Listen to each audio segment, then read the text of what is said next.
Haleluya. Shalom Bapak Ibu Saudara yang kekasih di dalam Kristus Yesus Tuhan. Senang sekali pada hari ini kita kembali dapat melaksanakan ibadah kita meskipun masih secara online. Tetapi saya percaya bahwa itu tidak menghalangi semangat kita untuk kita boleh datang menyembah Tuhan, menikmati hadirat Tuhan, dan boleh menerima berkat-berkat Tuhan melalui firman Tuhan pada hari ini. Amin.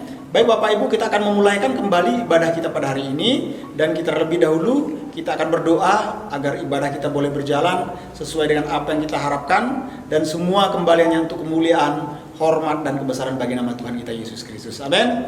Mari tundukkan kepala dan kita akan berdoa. Bapa, kami kembali bersyukur, kami berterima kasih buat kesempatan yang indah diberikan bagi kami pada hari ini. Meskipun masih secara online, di mana kami akan melaksanakan ibadah kami, namun itu tidak mengurangi sukacita Tuhan yang memenuhi hati dan pikiran kami, serta semangat kami untuk boleh datang menyembah Tuhan. Oleh karena itu berkati ya Tuhan ibadah kami pada hari ini, dari awal, pertengahan hingga akhirnya, dan biarlah nama Tuhan dipermuliakan. Roh Kudus urapi, Roh Kudus naungi setiap kami, urapi seluruh pelayan Tuhan yang mengambil bagian di dalam pelayanan, dan urapi setiap jemaat Tuhan yang ikut mengikuti ibadah secara online juga pada hari ini. Dan dari jemaat Tuhan juga, bahkan kami semua boleh dikuatkan melalui ibadah pada hari ini. Terima kasih Tuhan. Segala intimidasi iblis dalam bentuk apapun, kami tolak, patahkan, hancurkan di dalam nama Yesus. Tapi bila Roh Kudus menaungi kami dalam ibadah pada hari ini, hanya di dalam nama Yesus kami bersyukur, kami berdoa, dan kami siap melaksanakan ibadah kami. Haleluya. Amin.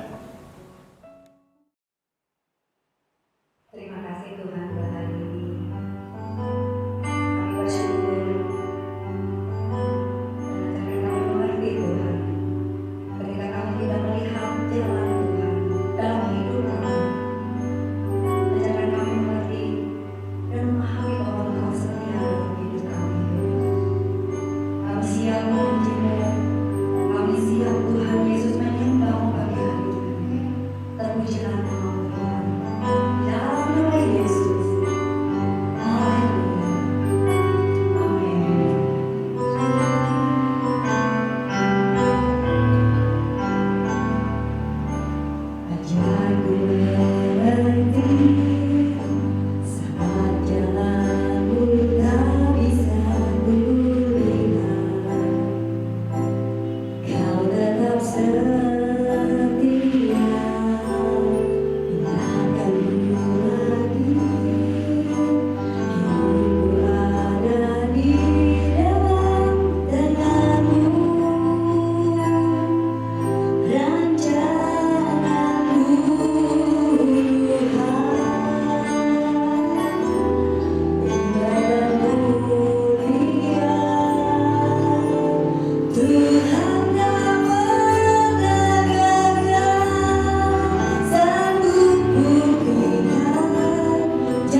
Haleluya, puji Tuhan.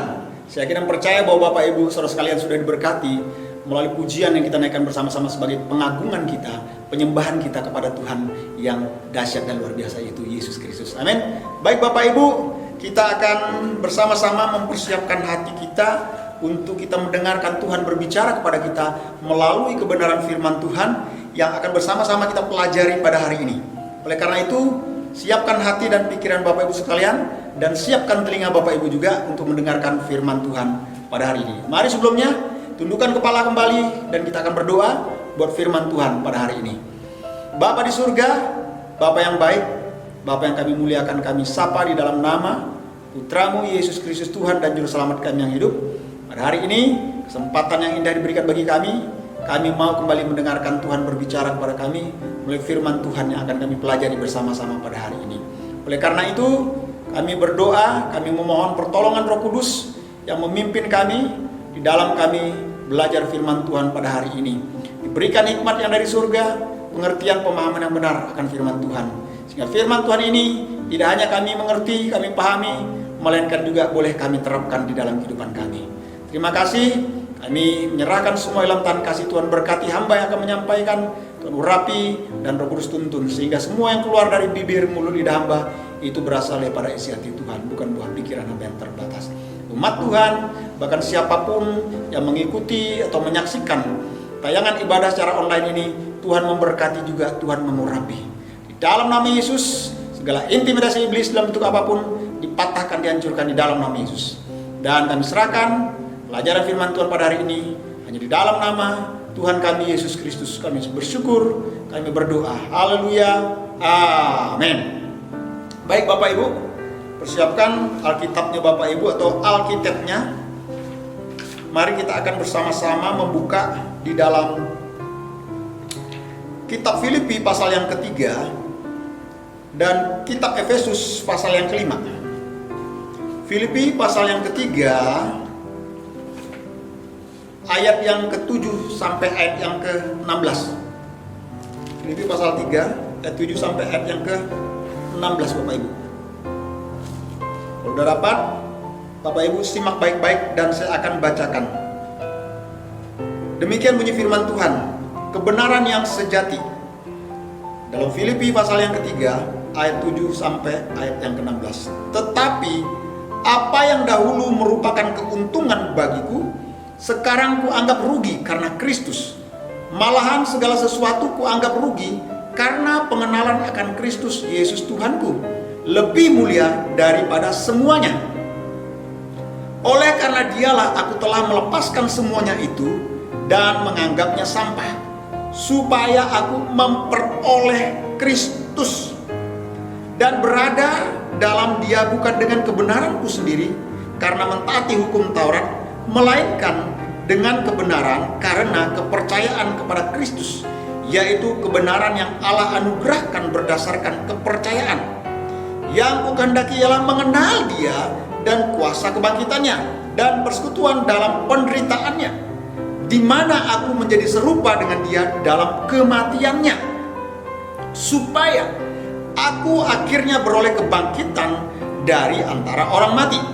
Bukan seolah-olah aku telah memperoleh hal ini atau telah sempurna, melainkan aku mengejarnya, kalau aku dapat juga menangkapnya, karena aku pun telah ditangkap oleh Kristus Yesus. Saudara-saudara, aku sendiri tidak menganggap bahwa aku telah menangkapnya, tetapi ini yang kulakukan. Aku melupakan apa yang telah di belakangku dan mengarahkan diri kepada apa yang di hadapanku, dan berlari-lari kepada tujuan untuk memperoleh hadiah, yaitu panggilan surgawi dari Allah dalam Kristus Yesus. Karena itu marilah, sebagai sebuah ajakan, marilah kita yang sempurna berpikir demikian. Dan jikalau lain pikiranmu tentang salah satu hal itu, akan dinyatakan Allah juga kepadamu. Tetapi baiklah tingkat pengertian yang telah kita capai, kita lanjutkan menurut jalan yang telah kita tempuh. Sekarang kita buka mundur belakang Efesus pasal 5 ayat 15 sampai ayat yang ke-21. Saya akan bacakan kembali. Demikian bunyi firman Tuhan. Karena itu perhatikanlah dengan saksama bagaimana kamu hidup. Janganlah seperti orang bebal, tetapi seperti orang arif. Dan pergunakanlah waktu yang ada, karena hari-hari ini adalah jahat. Sebab itu janganlah kamu bodoh, tetapi usahakanlah supaya kamu mengerti kehendak Tuhan. Dan janganlah kamu mabuk oleh anggur, karena anggur menimbulkan hawa nafsu, tetapi hendaklah kamu penuh dengan roh, dan berkata-katalah seorang kepada yang lain dalam mazmur, kidung, puji-pujian, dan nyanyian rohani. Bernyanyi dan bersoraklah bagi Tuhan dengan segenap hati. Ucaplah syukur senantiasa atas segala sesuatu dalam nama Tuhan kita Yesus Kristus kepada Allah Bapa kita. Dan rendahkanlah dirimu seorang kepada yang lain dalam takut akan Tuhan. Rendahkanlah dirimu seorang kepada yang lain di dalam takut akan Tuhan. Nah, Bapak Ibu yang kekasih dalam Kristus Yesus Tuhan, di dalam pembacaan firman Tuhan kali ini yang diambil dalam kitab Filipi pasal 3 ayat 7 sampai ayat yang ke-16, begitu juga kitab Efesus pasal 5 ayat 15 sampai ayat yang ke-21, yang mana di sini firman Tuhan berbicara kepada kita melalui seorang rasul yang bernama Rasul Paulus, yang mana kita tahu kehidupan latar belakang dari Rasul Paulus ini. Kemudian dia meninggalkan semua itu dan dia mengejar Kristus, atau dia mengikut Kristus, dan dia melayani Kristus sampai pada akhir hidupnya. Nah, melalui pembacaan firman Tuhan ini, maka judul firman Tuhan di dalam khotbah yang akan saya sampaikan pada hari ini, yang kita akan pelajari bersama-sama, saya beri judul Maju di Dalam Tuhan. Atau dalam kata lain, bahasa kata atau dalam kata lain maksudnya yaitu bertumbuh di dalam Tuhan, atau bisa juga maju terus di dalam Tuhan, atau bertumbuh terus di dalam Tuhan. Nah, maju di dalam Tuhan atau bertumbuh di dalam Tuhan ini adalah suatu keharusan. Suatu keharusan bagi setiap orang yang percaya kepada Yesus. Orang yang percaya kepada Yesus, mereka harus maju, mereka harus bertumbuh di dalam Tuhan. Memang di dalam kehidupan ini sebagai orang percaya, terkadang kita menemukan berbagai macam hambatan, menemukan berbagai macam halangan, rintangan untuk kita dapat maju di dalam Tuhan, atau untuk kita dapat bertumbuh di dalam Tuhan. Memang banyak sekali halangan, rintangan yang menghambat kita untuk dapat maju atau untuk kita dapat bertumbuh di dalam Tuhan. Tetapi Bapak Ibu, firman Tuhan dengan jelas mengatakan kepada kita untuk kita menyingkirkan setiap halangan, rintangan, hambatan itu. Seperti bagaimana Rasul Paulus mengatakan, ia melupakan semua apa yang ada di belakangnya. Nah, hambatan ini kemungkinan besar datangnya itu dari lingkungan kita. Lingkungan yang tidak bersahabat, pergaulan yang tidak mendukung kita untuk kita dapat maju atau untuk kita dapat bertumbuh di dalam Tuhan. Bahkan mungkin kekecewaan hidup, bahkan kesulitan-kesulitan hidup, kesukaran-kesukaran hidup yang membuat kita, yang menghambat kita, sehingga tidak dapat maju di dalam Tuhan, sehingga kita tidak dapat bertumbuh di dalam Tuhan. Tetapi saya mau katakan pada hari ini, kalau kita mau bertumbuh di dalam Tuhan, kalau kita mau maju di dalam Tuhan, kita harus tetap bertekun di dalam Tuhan. Nah, ketika kita bertekun hidup di dalam Tuhan, maka saya akan percaya hambatan-hambatan itu, rintangan-rintangan itu, halangan-halangan itu dapat kita atasi tentunya bersama dengan Tuhan. Nah, oleh karena itu untuk kita dapat maju di dalam Tuhan, kita haruslah membuat suatu tujuan yang jelas di dalam hidup kita ini. Sebagaimana Rasul Paulus mengatakan, yaitu berlari kepada tujuan untuk memperoleh mahkota yang dijanjikan oleh Allah, itu mahkota kehidupan dan kemuliaan. Nah, tujuannya sekali lagi saya mau katakan, untuk kita dapat bertumbuh di dalam Tuhan, yaitu tujuannya harus jelas. Tujuannya apa? Tujuannya tentunya kita hidup ini kita harus memiliki tujuan yang jelas, yaitu tujuannya kita harus terus maju di dalam Tuhan. Sekali lagi, kita harus terus maju atau terus bertumbuh di dalam Tuhan. Itu harus kita buat menjadi tujuan hidup kita saat ini. Yaitu kita harus bertumbuh, kita harus maju terus di dalam Tuhan, tidak peduli halangan, rintangan, hambatan apapun yang datang menghadang atau menerjang kehidupan kita. Nah, oleh karena itu untuk kita terus maju di dalam Tuhan, apa sih yang harus kita lakukan?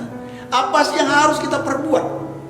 Sebagaimana dikatakan oleh firman Tuhan di dalam Efesus pasal 5 ini, ayat 15 sampai 21.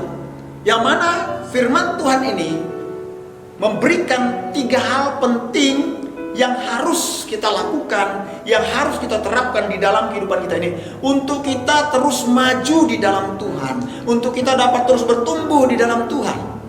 Yang pertama yang tentunya harus kita lakukan adalah melakukan yang terbaik di dalam setiap kesempatan hidup yang Tuhan berikan bagi kita ini. Melakukan yang terbaik itu yang pertama.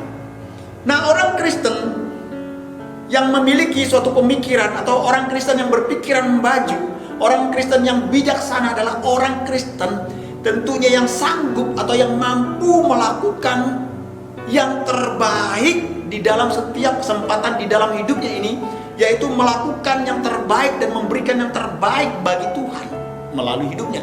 Itu adalah orang Kristen yang berpikiran maju dan orang Kristen yang bijaksana.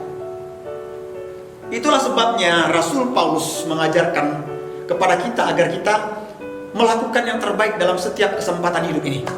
Melakukan yang terbaik dalam setiap kesempatan hidup ini adalah melakukan sesuatu tentunya yang berkaitan, yang berhubungan dengan kemuliaan bagi nama Tuhan, yang berkaitan, yang berhubungan untuk kemuliaan dan kebesaran bagi nama Tuhan, agar Tuhan kita semakin dimuliakan dan ditinggikan. Seperti apa contohnya? Seperti halnya yaitu memenangkan jiwa dan memuridkan. Nah, hal yang kita lakukan memenangkan jiwa dan memuridkan ini tentunya berkaitan untuk kemuliaan bagi nama Tuhan. Karena di dalam Matius 28 ayat 19 sampai 20 mengatakan, pergilah jadikan semua bangsamu muridku. Berarti Tuhan mau kita memenangkan jiwa dan memuridkan jiwa itu dibawa datang kepada Tuhan. Nah, yang kedua yang berkaitan dengan kemuliaan Tuhan, tidak hanya seperti memenangkan jiwa dan memuridkan, tetapi yang kedua yaitu kita juga memberikan yang namanya teladan. Memberikan teladan dalam hidup kita. Kepada siapa? Kepada orang-orang yang ada di sekeliling kita. Bahkan orang-orang yang belum percaya kepada Tuhan. Melalui sikap kita, melalui tindakan kita, melalui perbuatan kita, bahkan melalui perkataan kita, ucapan kita. Memberikan teladan. Memang gak mudah memberikan teladan. Apalagi sebagai teladan, untuk memberikan teladan. Nah, sebagai orang percaya ini harus kita lakukan. Sehingga apa? Sehingga orang melihat ada Kristus di dalam diri kita dan nama Kristus dimuliakan. Itulah namanya.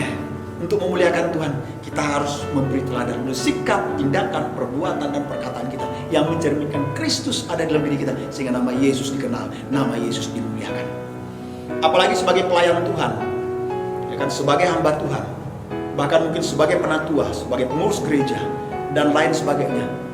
Itu kita harus menjadi teladan. Memang sulit untuk menjadi teladan bahkan kepada orang yang terkadang mungkin menyebalkan bagi kita, orang yang tidak menyenangkan bagi kita. Tetapi kita harus tetap belajar untuk menguasai diri, menahan diri, dan memberikan teladan bagi mereka, agar mereka melihat teladan yang kita berikan. Mereka melihat ada Kristus dalam diri kita dan nama Yesus dipermuliakan oleh kehidupan kita.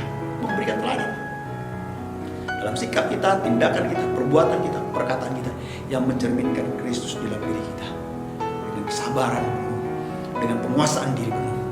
Nah, yang ketiga, seperti halnya apalagi, tidak hanya memenangkan jiwa dan memuridkan dan memberi teladan, tetapi yang ketiga itu kita melayani Tuhan dan sesama kita.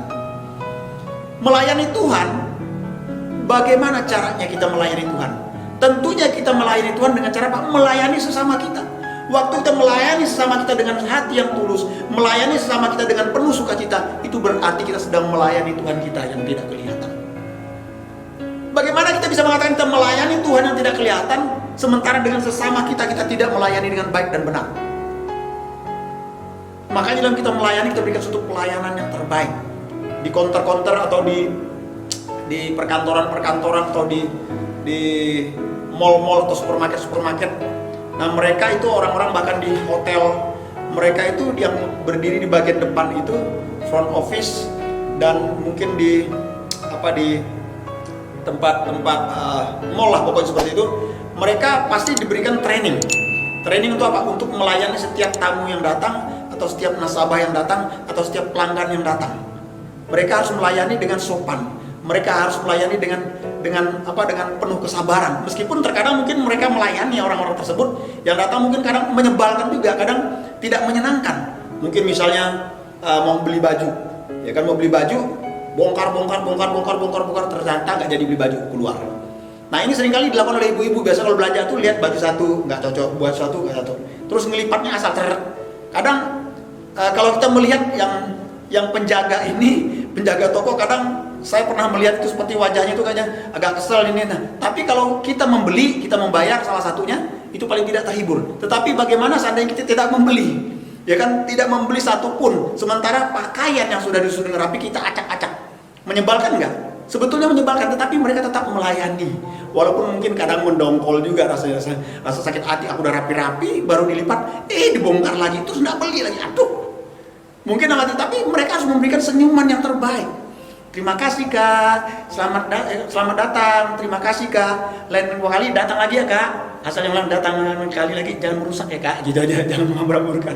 Nah tapi maksudnya gitu, maksudnya kita melayani Tuhan itu dengan cara gimana? Melayani sesama kita. Waktu kita melayani sesama kita yang terbaik, berarti kita sedang melayani Tuhan kita juga yang terbaik.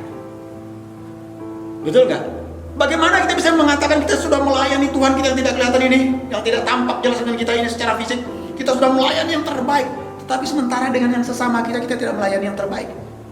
Nggak bisa. Kalau kita mau mengatakan aku mau melayani Tuhan dengan sepenuh hatiku, harus kita melayani sesama kita juga dengan sepenuh hati kita. Sama di dalam gereja, kalau kita melayani dengan sepenuh hati kita juga. Kita melayani sebetulnya bukan melayani Tuhan, tapi kita sedang melayani sesama dan mengajak sesama kita untuk bersama-sama kita melayani Tuhan oleh pujian dan penyembahan, pengagungan yang kita naikkan kepada Tuhan. Makanya kalau di dalam gereja asar griter istilahnya kan, asar griter penyambut tamu ini, ya kan, yang tidak pandai senyum, mungkin yang mukanya kelihatan tegang, ya kan, menyeramkan gitu. Tapi waktu dalam gereja mereka terlibat dalam pelayanan mulai bisa tersenyum. Wajah yang menyeramkan menjadi wajah yang menyenangkan, ya kan? Yang senyumnya yang berat akhirnya senyumnya lepas, bebas gitu loh. Yang tadi senyumnya yang sekarang senyumnya sudah tampak gigi. Nah, melayani, belajar melatih diri dalam gereja, melayani. Waktu kita melayani jemaat Tuhan, waktu kita melayani umat Tuhan, berarti kita juga sedang melayani Tuhan kita. Waktu kita memberikan yang terbaik bagi umat Tuhan, berarti kita sudah memberikan yang terbaik bagi Tuhan kita juga. Amin. Jadi yang ketiga yang dikatakan oleh Rasul Paulus, yaitu waktu kita melakukan sesuatu yang berkaitan dengan kemuliaan Tuhan, yaitu memenangkan jiwa dan memuridkan, kemudian memberikan teladan. Yang ketiga, kita melayani Tuhan dan melayani sesama kita. Melayani Tuhan kita buktikan oleh apa? Pelayanan kita kepada sesama kita. Kita lakukan yang terbaik. Berarti kita melakukan itu Tuhan. Meskipun terkadang mungkin orang yang kita layani menyebalkan, seperti penjaga toko ini, pakaian yang melihat diobrak-abrik menyebalkan, tetapi dia tetap melayani, tetap melakukan yang terbaik sesuai dengan apa? Dengan apa yang sudah diterimanya dari training-training yang diterima oleh pelayan ini. Begitu juga kita sebagai umat Tuhan, sebagai jemaat Tuhan, kita juga lakukan yang terbaik. Layanilah yang terbaik seperti untuk Tuhan, bukan untuk manusia. Kalau kita melakukan pelayanan seperti untuk manusia, maka kita akan kecewa. Tetapi kalau kita melakukan pelayanan seperti untuk Tuhan kepada manusia, maka kita tidak akan pernah kecewa, meskipun orang yang kita layani mengecewakan kita. Karena apa? Tujuan kita melayani untuk Tuhan, kemuliaan bagi nama Tuhan. Nah Bapak Ibu, karena semua yang kita kerjakan, saya mau beritahukan kepada kita bahwa itu semua untuk kemuliaan Tuhan. Nah, kalau itu semua untuk kemuliaan Tuhan, itu sifatnya kekal. Pelayanan ini ada sesuatu sifat yang kekal. Tetapi kalau Bapak Ibu, kekayaan, kehormatan, kebanggaan, kedudukan, itu enggak kekal, itu hanya sementara. Tetapi semua yang kita lakukan, semua yang kita kerjakan untuk kemuliaan Tuhan itu akan bersifat kekal. Amin. Oleh karena itu, kalau Bapak Ibu Saudara sekalian bijaksana dikatakan, maka Bapak Ibu Saudara sekalian akan melakukan hal-hal yang tentunya bersifat kekal, bukan hal-hal yang bersifat sementara. Tetapi Bapak Ibu pasti akan melakukan hal-hal yang bersifat kekal. Makanya Rasul Paulus memberikan nasihat-nasihat kepada setiap kita.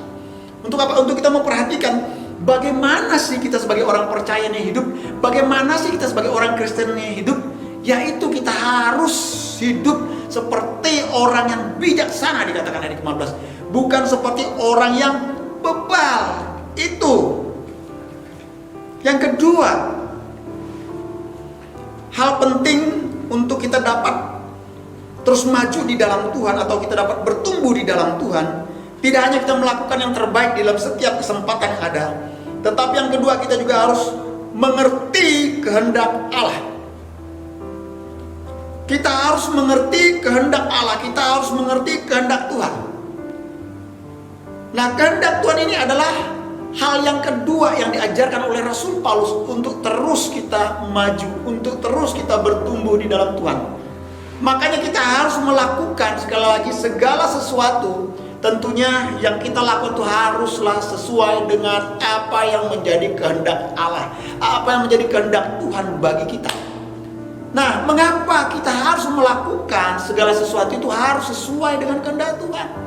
Karena saya mau katakan, kalau kita melakukan segala sesuatu sesuai dengan kehendak Tuhan, maka hal itu akan mendatangkan sukacita, akan mendatangkan damai sejahtera, akan mendatangkan suatu keberhasilan atau membuahkan sebuah kesuksesan bagi hidup kita. Bukan hanya berbicara tentang materi, bukan.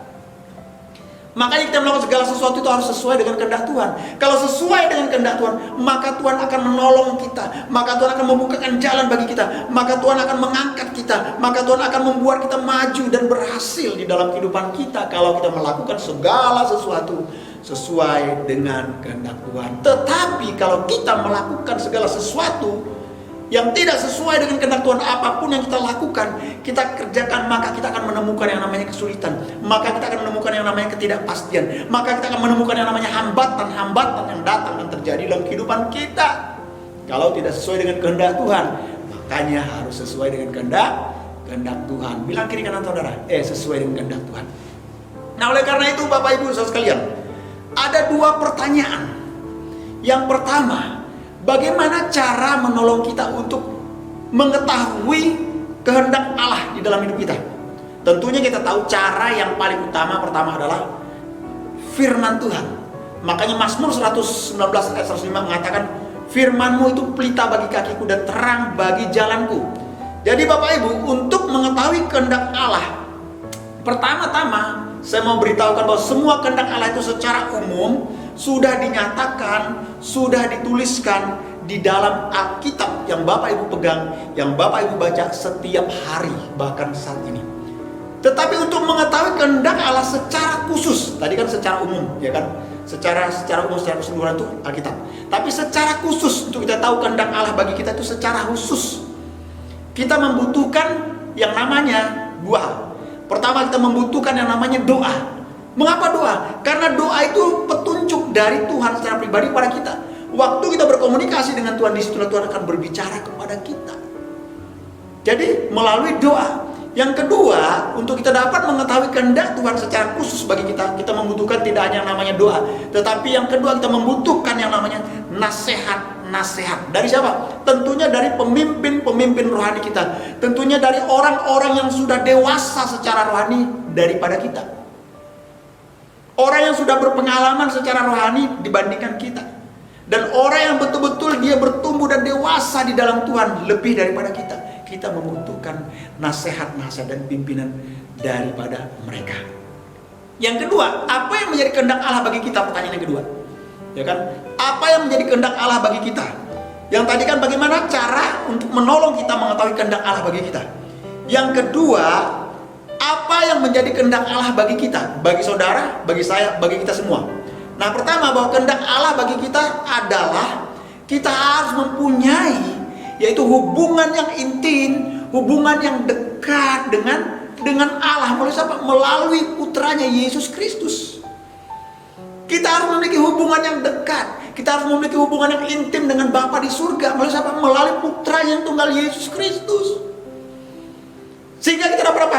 Dapat mengetahui apa yang menjadi kehendak Allah, apa yang menjadi kehendak Bapa, apa yang menjadi keinginan Bapa dalam hidup kita. Dengan apa? Menjalin hubungan yang intim dan dekat melalui putra Yesus Kristus. Dan yang kedua adalah Allah ingin kita menjadi murid Yesus. Allah ingin kita menjadi murid-muridnya Kristus. Nah, berarti di sini sebagai orang Kristen, kita haruslah memiliki suatu komitmen, atau kita haruslah berkomitmen dengan sungguh-sungguh di dalam kita mengikut Yesus tanpa kompromi. Tanpa kompromi dengan dunia ini. Makanya dalam Lukas pasal 9 ayat 23 mengatakan bahwa mengikut Yesus itu pikul salib. Baca Lukas pasal 9 ayat 23. Saya akan bacakan. Lukas pasal 9 ayat yang ke-23. Demikian firman Tuhan mengatakan. Katanya kepada mereka semua, setiap orang yang mau mengikut aku ia harus menyangkal dirinya, memikul salibnya setiap hari. Menyangkal diri, memikul salib setiap hari. Jadi sebagai orang Kristen kita harus berkomitmen dengan sungguh-sungguh di dalam hidup ini, di dalam kita mengikut Yesus, di dalam kita mengiring Yesus tanpa kompromi apapun. Kita harus sungguh-sungguh dengan taat dan setia. Jadi Bapak Ibu, yang kedua poinnya adalah saya mau katakan bagaimana cara menolong kita untuk mengetahui kehendak Allah. Pada umumnya melalui firman Tuhan. Karena firman Tuhan adalah terang bagi jalan kita dan pelita bagi kaki kita. Nah, jadi ada dua hal katakan. Yang pertama tadi adalah yaitu caranya. Yang kedua adalah yaitu yang pertama adalah doa sebagai petunjuk dari Tuhan. Yang kedua adalah nasihat dari pimpinan rohani kita. Dan yang kedua, apa yang menjadi kehendak Allah bagi kita? Pertanyaan yang kedua. Kehendak Allah yang kedua bagi kita adalah kita harus mengikut Tuhan dengan sungguh-sungguh, dengan penuh komitmen, tanpa kompromi. Berarti kita harus berani untuk pikul salib setiap hari. Salib berbicara tentang penderitaan. Salib bukan berbicara tentang kesenangan. Salib bukan berbicara tentang kemewahan. Salib bukan berbicara tentang kekayaan. Salib bukan berbicara tentang kehormatan. Tetapi salib berbicara tentang penderitaan. Ngomong tentang salib berarti ngomong tentang kesukaran, kesulitan. Artinya kita harus berani komitmen, yaitu untuk memikul salib tanpa kompromi. Berarti bukan berarti kita tidak boleh mempunyai kesenangan juga, bukan maksudnya, bukan berarti kita tidak boleh mempunyai uang, tidak boleh bekerja dan sebagainya. Tetap bekerja, mempunyai uang boleh untuk menunjang kehidupan kita, bahkan untuk menopang hidup kita, itu penting juga. Tetapi sini dalam mengikut Yesus bukan itulah segala-galanya, tapi Yesuslah segala-galanya. Berarti memikul salib kita harus mengikut Yesus dalam keadaan susah maupun senang, dalam keadaan kaya maupun miskin. Jangan kita mengikut Yesus ketika kita sedang di dalam keadaan diberkati saja. Waktu kita tidak diberkati, kita menolak Yesus. Saudara lihat Ayub. Dia adalah seorang yang saleh di tanah Uz dan tidak melakukan sedikit pun dosa di hadapan Allah. Dan waktu dia mengalami keterpurukan, dia mengalami kehancuran dulu, dia tetap berkomitmen mengikut Allah. Meskipun ada hal-hal tertentu yang hampir membuat dia akhirnya mempersalahkan Allah, tetapi akhirnya dia sadar dan kembali kepada Allah. Nah, waktu itu terjadi, itu menandakan bahwa komitmen Ayub dengan sungguh-sungguh untuk percaya, setia kepada Allah itu luar biasa. Begitu juga kita, sama sepertinya Sadrak, Mesak dan Abednego. Mereka berkomitmen untuk sungguh-sungguh mengikut Allah yang mereka sembah. Allah yang hidup, Allah yang berkuasa. Meskipun mereka diperhadapkan dengan dapur perapian yang menyala-nyala, mereka tidak takut. Mereka tidak takut, mereka tidak gentar. Mereka tetap sudah mengambil komitmen untuk mengikut Allah, untuk taat dan setia kepada Allah sampai akhir hidup mereka. Nah, maksudnya Tuhan mau kita juga berani pikul salib dalam keadaan, bukan hanya dalam keadaan senang, dalam keadaan susah pun kita harus berani untuk pikul salib. Amin. Kita harus berani untuk berkomitmen dengan sungguh-sungguh mengikut Tuhan tanpa kompromi dengan apapun, tanpa kompromi dengan dunia ini. Tetapi kita harus tetap mau berani memikul salib kita, mengikut Yesus dengan penuh komitmen. Amin. Yang terakhir atau yang ketiga, terus maju di dalam Tuhan atau bertumbuh di dalam Tuhan. Ya, kita harus yang ketiga hidup dipenuhi dengan roh. Hidup yang dipenuhi roh ini artinya kita dipenuhi dengan kuasa Roh Kudus. Artinya hidup kita dikuasai oleh Roh Allah. Kuasa Roh Kudus yang memimpin kita untuk kita hidup terus di dalam kebenaran. Nah, hidup yang dipenuhi dengan roh artinya kita harus mempunyai kehidupan yang dipimpin oleh Roh Kudus. Sehingga ketika hidup kita dipimpin oleh Roh Kudus, maka tidak ada lagi dalam diri kita keinginan-keinginan daging yang akan menghancurkan kita, akan merusak hidup kita, yang membawa kita menjauh daripada Tuhan. Yaitu kehidupan yang dipimpin oleh Roh Kudus dan tidak mengikuti keinginan atau kemauan-kemauan daging kita lagi ini loh. Melainkan kita mengikuti apa yang menjadi kemauan keinginan roh. Dalam Galatia pasal 5 ayat 19 sampai 21 dengan jelas Bapak Ibu bisa buka. Keinginan daging dan keinginan roh. Perbuatan daging telah nyata, ya kan? Kecemaran, percabulan, hawa nafsu, kemabukan, pesta pora dan sebagainya.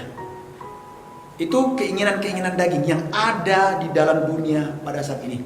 Kalau Bapak Ibu sedang melihat, kalau Bapak Ibu sedang saat ini melihat bahwa di dalam dunia ini Bapak Ibu lihat begitu luar biasanya apa yang dikatakan keinginan daging itu betul-betul ditawarkan pada saat zaman sekarang ini.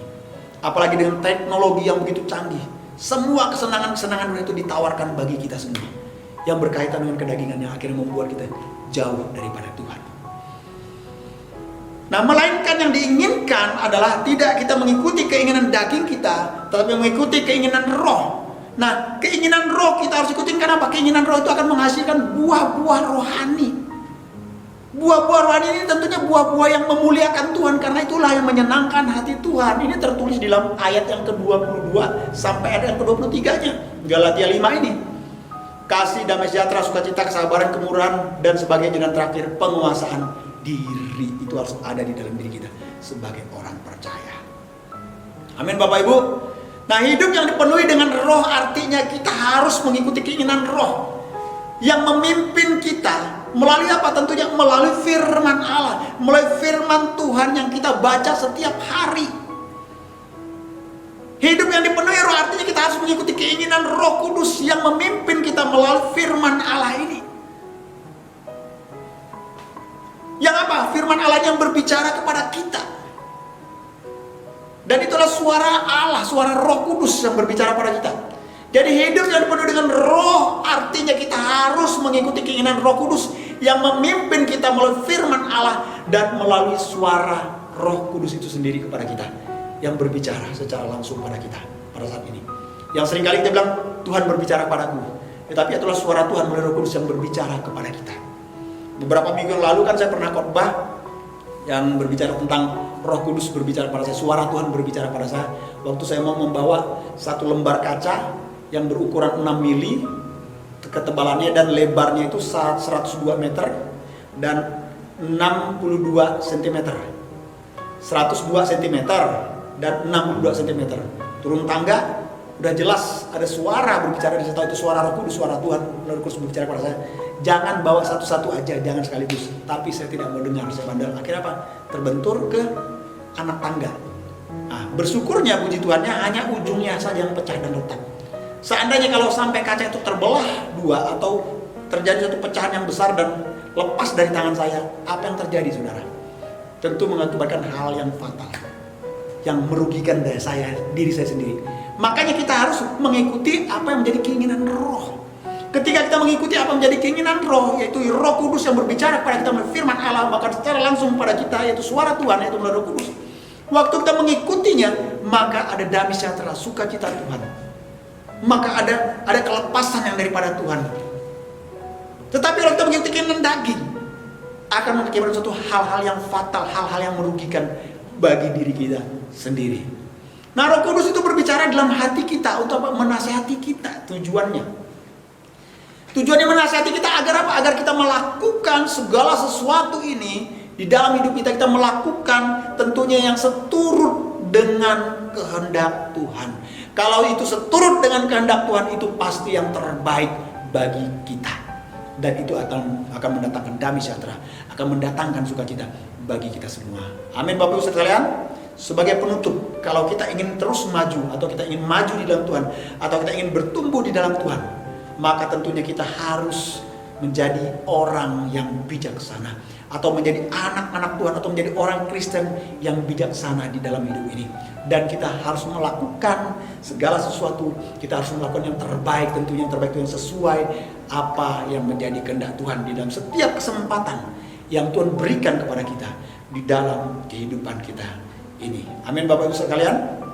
Puji Tuhan, kiranya firman Tuhan ini boleh memberkati kita, boleh menguatkan kita, boleh menghiburkan kita, bahkan terlebih boleh mendorong kita untuk kita dapat lebih lagi maju di dalam Tuhan. Meskipun dalam situasi, kondisi saat sekarang ini, yang mana ibadah kita masih secara online, tidak secara offline, tetapi itu tidak menghambat kita. Dengan teknologi ini kita juga pakai untuk kemuliaan bagi nama Tuhan. Yaitu, mari kita mau bersama-sama maju, kita mau bersama-sama bertumbuh di dalam Tuhan.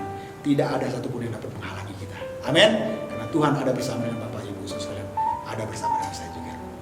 Tuhan Yesus memberkati. Tundukkan kepala dan kita akan berdoa, bersyukur firman Tuhan pada hari ini.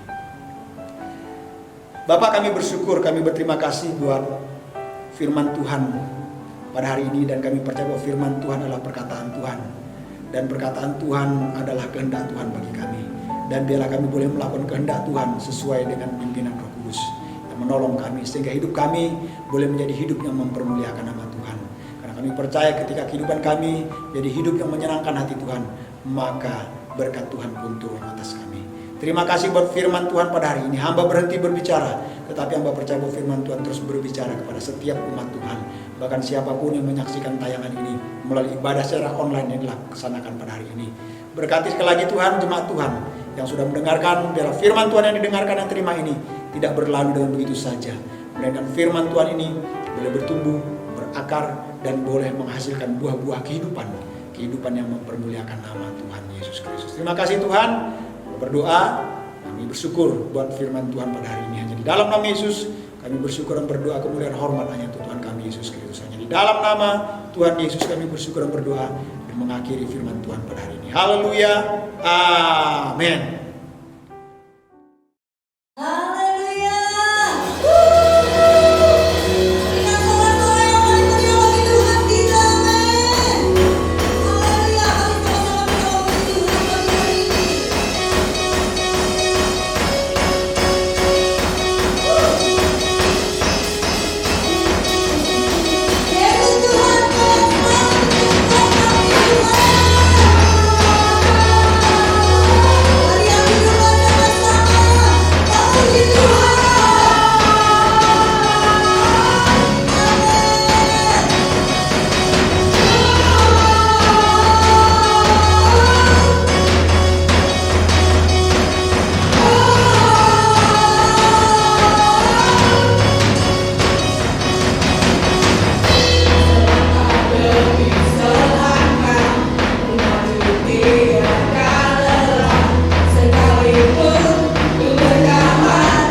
Haleluya, puji Tuhan Bapak Ibu Saudara yang kekasih dalam Kristus Yesus Tuhan. Pada akhirnya kita akan mengakhiri ibadah kita pada hari ini, dan kita akan akhiri ibadah kita di dalam doa.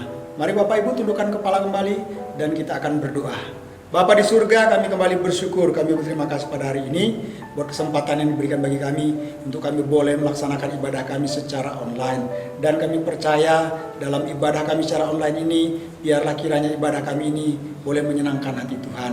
Dan ibadah ini juga kami bersyukur bahwa kami boleh diberkati, boleh dikuatkan oleh Tuhan dan dihiburkan oleh Tuhan dalam situasi kondisi keadaan saat seperti sekarang ini.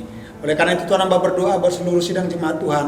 Mari Tuhan memberkati Tuhan dalam setiap pergumulan-pergumulan, bahkan setiap tantangan-tantangan yang dihadapi ke depan. Bahkan saat ini pun sekalian, Tuhan memberkati, Tuhan menolong, Tuhan membuka jalan. Dan hamba berdoa juga Tuhan, setiap pergumulan-pergumulan pribadi jemaat Tuhan, bahkan siapapun yang menyaksikan tayangan ini, baik bergumul tentang sakit penyakit, mari Tuhan hamba berdoa, biarlah dengan bilur-bilur Yesus menyembuhkan segala sakit penyakit itu, dan penyakit itu diangkat di dalam nama Tuhan Yesus, sehingga dengan tubuh yang sedang kuat umat Tuhan boleh melakukan kehidupan ini, terlebih memuliakan Tuhan dengan tubuh yang sehat dan kuat.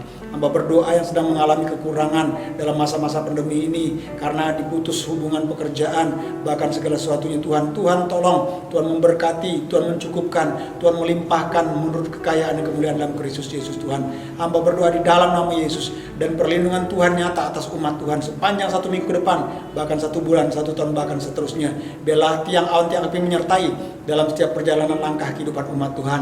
Dalam nama Tuhan Yesus, jauhkan dari wabah yang sedang merebak, tutup bungkus dengan kuasa darah anak domba Allah di dalam nama Yesus. Kami berdoa buat bangsa dan negara kami, berkati bangsa dan negara kami, berkati pemimpin kami dari presiden, wakil presiden dan jajarannya, bahkan kepala-kepala daerah Tuhan memberkati untuk mereka boleh Tuhan terus dapat mengatasi protokol, mengatasi wabah yang sedang merebak di tanah air ini Tuhan Yesus. Dan biarlah kami masyarakat boleh ikut bekerja sama dengan menerapkan protokol kesehatan dengan baik Tuhan, di dalam nama Tuhan Yesus.